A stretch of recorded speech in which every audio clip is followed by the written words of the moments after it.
come to order. Federal Reserve Chair Janet Yellen says the U.S. economy is improving and may soon no longer need the boost it got from ultra-low interest rates.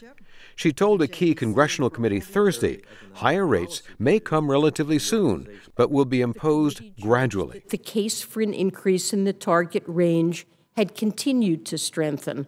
Many people lost jobs and homes during the recession, and the economy started to shrink, so the Fed slashed interest rates to near zero to boost growth. Unemployment has fallen from 10% at the worst of the recession to the current 4.9%.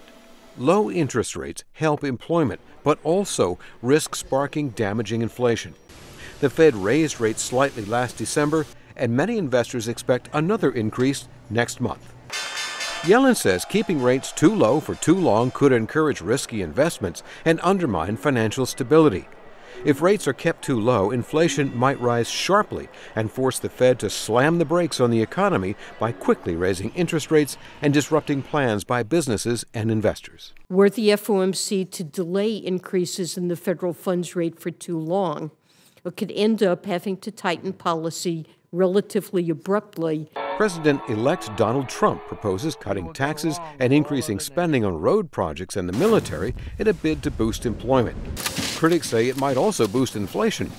Mr. Trump has been critical of the Federal Reserve, and Yellen faced questions Thursday about how his proposed policies might affect the economy.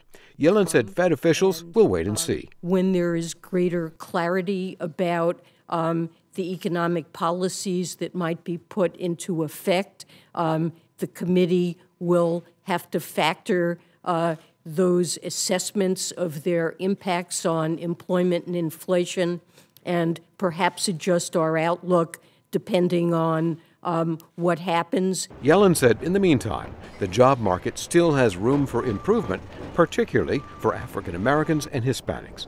Jim Randle, VOA News, Washington.